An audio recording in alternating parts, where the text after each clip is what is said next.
Hello friends, welcome to ಚಿತ್ರ ಅಡುಗೆ. ನಾನಿವತ್ತು ಮಾಡ್ತಾ ಇರೋಂಥ ರೆಸಿಪಿ ಚಿಕನ್ ಸ್ಪ್ರಿಂಗ್ ರೋಲ್. ಅದನ್ನು ಯಾವ ಥರ ಮಾಡೋದು ಅಂತ ಇವಾಗ ನೋಡೋಣ. ನಾನೀಗ ಒಂದು ಬೌಲ್ ತೊಗೊಂಡಿದ್ದೀನಿ. ಅದಕ್ಕೆ 150 ಗ್ರಾಮ್ ಆಗೋಷ್ಟು ಚಿಕನ್ನ ತೊಳೆದು ಸಣ್ಣದಾಗಿ ಕಟ್ ಮಾಡಿ ಇಟ್ಕೊತೀನಿ. ಅದನ್ನು ಹಾಕ್ಕೋತಾ ಇದ್ದೀನಿ. ಈಗ ಇದಕ್ಕೆ ನಾನು ರುಚಿಗೆ ತಕ್ಕಷ್ಟು ಉಪ್ಪು ಹಾಕ್ಕೋತಾ ಇದ್ದೀನಿ. 1/4 ಟೀ ಸ್ಪೂನ್ ಆಗೋಷ್ಟು ಅಚ್ಚ ಖಾರದ ಪುಡಿ ಹಾಕ್ಕೋತಾ ಇದ್ದೀನಿ.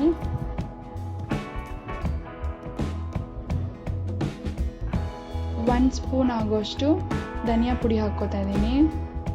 1/4 ಟೀ ಸ್ಪೂನಷ್ಟು ಗರಂ ಮಸಾಲ ಹಾಕ್ಕೋತಾ ಇದ್ದೀನಿ. 1 ಟೀ ಸ್ಪೂನ್ ಆಗೋಷ್ಟು ಜಿಂಜರ್ ಗಾರ್ಲಿಕ್ ಪೇಸ್ಟ್ ಹಾಕ್ಕೋತಾ ಇದ್ದೀನಿ. ಇದಿಷ್ಟನ್ನು ಚೆನ್ನಾಗಿ ಮಿಕ್ಸ್ ಮಾಡ್ಕೋಬೇಕು.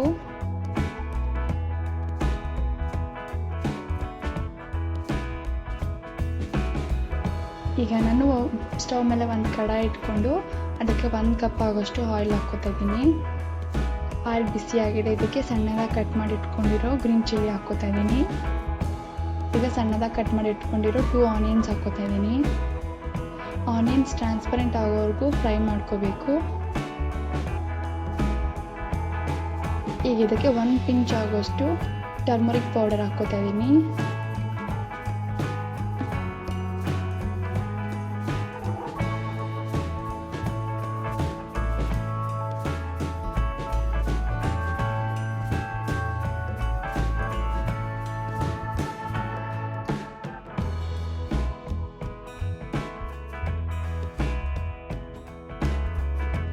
ಈಗ ಇದಕ್ಕೆ ಮಿಕ್ಸ್ ಮಾಡಿ ಇಟ್ಕೊಂಡಿದ್ದಂಥ ಚಿಕನ್ ಹಾಕೋತಾ ಇದ್ದೀನಿ.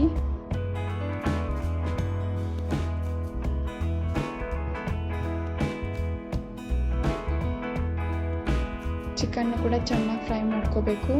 ಚಿಕನ್ನಲ್ಲಿರೋ ನೀರೆಲ್ಲ ಬಂದು ಚಿಕನ್ನು ಸಾಫ್ಟ್ ಆಗೋವರೆಗೂ ಫ್ರೈ ಮಾಡ್ಕೋಬೇಕು.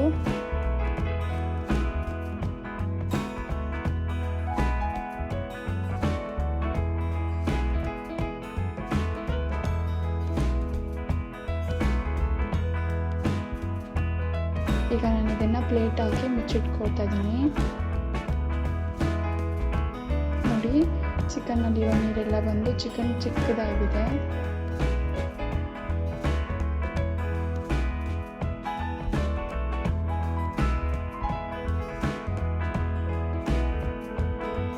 ಈಗ ಇದಕ್ಕೆ ಸಣ್ಣದಾಗಿ ಕಟ್ ಮಾಡಿ ಇಟ್ಕೊಂಡಿರೋಂಥ ಕ್ಯಾಬೇಜ್ ಹಾಕ್ಕೋತಾ ಇದ್ದೀನಿ.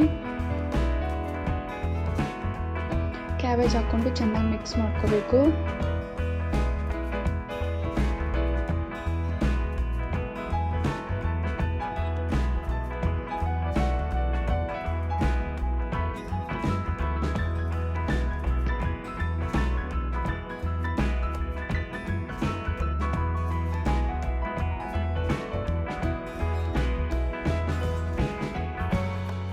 ಟೂ ಮಿನಿಟ್ಸ್ ಪ್ಲೇಟ್ ಹಾಕಿ ಅದನ್ನು ಸ್ವಲ್ಪ ಬೇಯಿಸ್ಕೋಬೇಕು.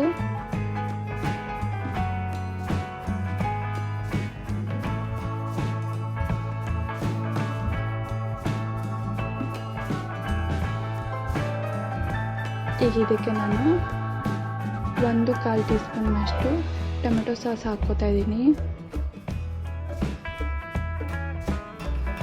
ಟೊಮೆಟೊ ಸಾಸ್ ಹಾಕೋದ್ರಿಂದ ಸ್ಪ್ರಿಂಗ್ ರೋಲ್ಸ್ ಟೇಸ್ಟಿಯಾಗಿರುತ್ತೆ.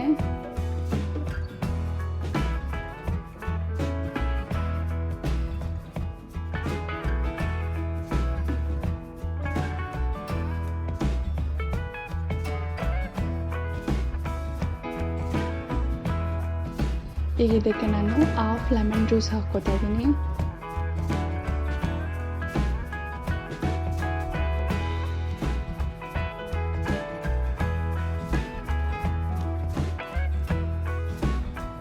ಇದನ್ನು ಚೆನ್ನಾಗಿ ಮಿಕ್ಸ್ ಮಾಡಿಕೊಂಡು ಸ್ಟವ್ ಆಫ್ ಮಾಡ್ಕೋತಾ ಇದ್ದೀನಿ. ಈಗ ಇದಕ್ಕೆ ಸಣ್ಣದಾಗಿ ಕಟ್ ಮಾಡಿ ಇಟ್ಕೊಂಡಿರೋಂಥ ಕೊತ್ತಂಬರಿ ಸೊಪ್ಪು ಹಾಕ್ಕೋತಾ ಇದ್ದೀನಿ.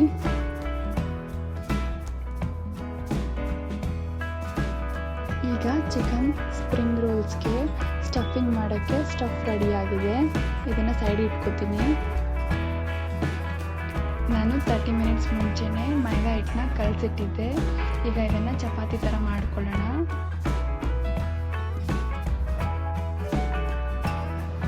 ಈಗ ನಾನು ಚಪಾತಿ ಮೇಲೆ ಚಿಕನ್ ಸ್ಟಫಿಂಗ್ ಮಾಡ್ಕೋತಾ ಇದ್ದೀನಿ.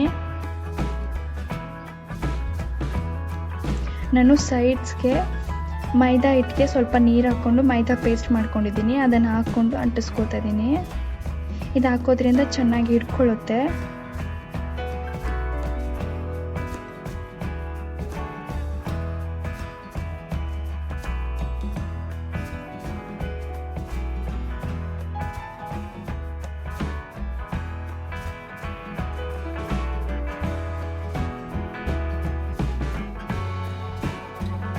ನಾನೀಗ ಸ್ಟವ್ ಮೇಲೆ ಒಂದು ಕಡಾಯಿ ಇಟ್ಕೊಂಡು ಅದಕ್ಕೆ ಆಯಿಲ್ ಹಾಕ್ಕೊಂಡಿದ್ದೀನಿ. ಆಯಿಲ್ ಕೂಡ ಬಿಸಿಯಾಗಿದೆ. ಈಗ ಇದಕ್ಕೆ ನಾನು ಸ್ಟಫ್ ಮಾಡಿ ಇಟ್ಕೊಂಡಿದ್ದಂತಹ ಚಿಕನ್ ರೋಲ್ಸ್ನ ಹಾಕ್ಕೋತಾ ಇದ್ದೀನಿ. ಇದನ್ನು ಎರಡು ಕಡೆಯೂ ಚೆನ್ನಾಗಿ ಬೇಯಿಸ್ಕೊಂಡ್ರೆ ಚಿಕನ್ ಸ್ಪ್ರಿಂಗ್ ರೋಲ್ ರೆಡಿ ಆಗುತ್ತೆ.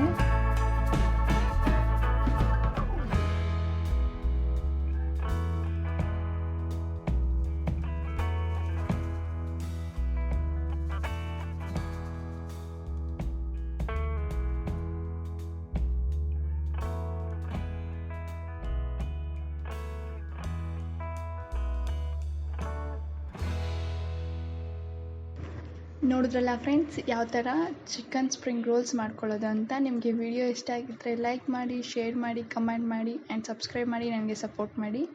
Thank you for watching.